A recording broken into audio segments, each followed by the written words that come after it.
Good morning, everyone. I am going to discuss the concepts, principles, philosophies, and policies of total quality management. I am May Grace Origalado, a DPS student of 116. TQM was found in 1950s and developed by William Deming, a management consultant. Total means the entire organizations, all parties, departments, and functions are involved in quality management. To understand the meaning of total quality management, let us first know what does quality mean. Why would a customer come to you if your competition is always offering the same product? The difference has to be there in quality. Your brand needs to be superior for it to stand apart from the rest. So quality refers to a parameter which decides the superiority or inferiority of a product or service. Quality can be defined as an attribute which differentiates a product or service from competitors. Quality plays an essential role in every business. Business marketers need to emphasize on quality of their brands over quantity to survive the cutthroat competition. Concept of total quality management. An extensive review of literature was carried out to identify the concept of TQM from quality gurus such as Deming, 1986, Uran and Guarina on 1993, Crosby on 1979, and Feigenbaum on 1991, and Ishikawa on 1985. Their propositions are the foundation for understanding the concept of TQM.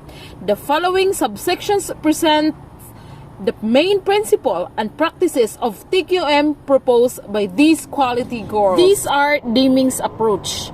Leadership plays in ensuring the success of quality management because it is the top management's responsibility to create and communicate a vision to move the firm toward continuous improvement. Next, top management is responsible for most quality problems. It should give employees clear standards for what is considered acceptable work and provide the methods to achieve it. Then, these methods includes an appropriate working environment and climate for work-free and fault-finding, blame, or fair. Meaning to say, the top management or the manager plays a vital role in order to have a success of an organization. Diba?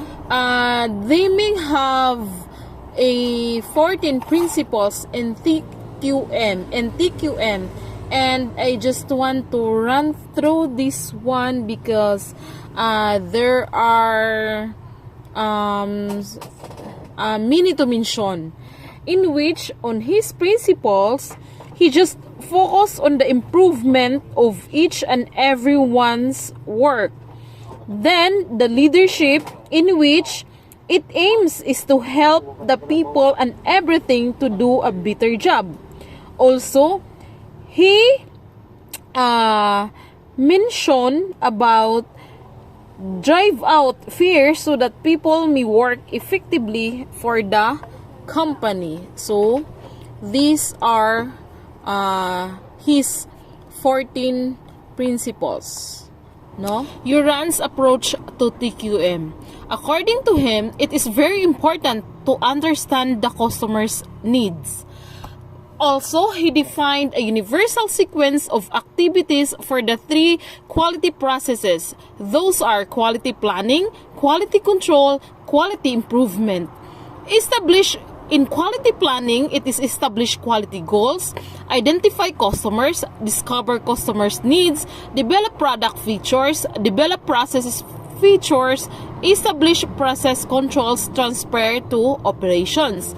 In quality control, choose control subjects, choose units to measure, set goals, create a sensor, measure actual performance, interpret the difference, take action on the difference. On quality improvement, prove the need, identify projects, organize project teams, diagnose the causes, provide remedies, prove remedies are effective, deal with the resistance to change, then control to hold the gains.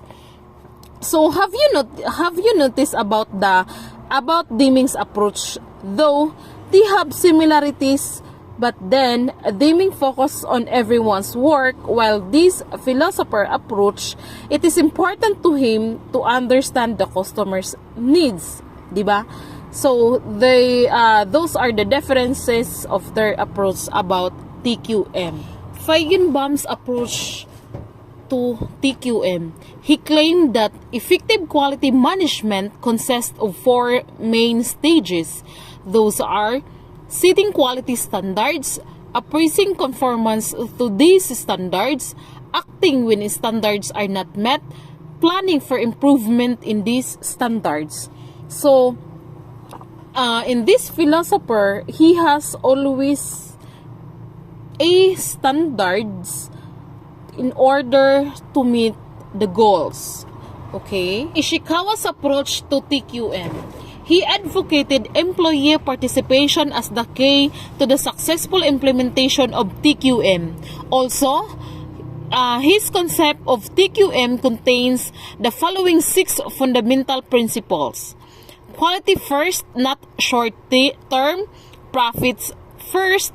Then, customer orientation, not producer orientation. The next step is your customer, breaking down the barrier of sectionalism. Next, using facts and data to make presentations, utilization of statistical methods. Then, respect for humanity as a management philosophy, full participatory management. Then last, cross-functional management. For him, employees have a vital role to have a successful implementation of the said TQM. There are 7 principles of TQM. First, customers focus. Customers feedback of level of quality. Second, total employee involvement. All employees take parts on working on common goals. Third, process-centered. Fundamental part of TQM is focus in inputs from supplier process, then output. Fourth, integrated system. An organization should have integrated system to provide effective TQM. Fifth, decision makings based on facts. TQM requires that an organizations need to collect data in order to improve decision-making accuracy. 6. Strategic and systematic approach. This is to achieve the management goal. This includes strategic plan. Last, communication. Effective communication plays a significant part and maintaining moral and motivating employees in all levels. Communication also involves strategies, practice, and timeliness. Overall, total quality management is not something we can impose on company from outside. The company should be willing to adapt TQM, internalize, and stay fully committed throughout the organization. Also, the key to quality management is maintaining a close relationship with the customer in order to fully determine the customer's needs, as well as to receive feedback on the extent to which those needs are being met. Last, this is the best one to describe about TQM, which is to improve the quality of organization's output, including goods and services. That ends my report, and thank you for listening.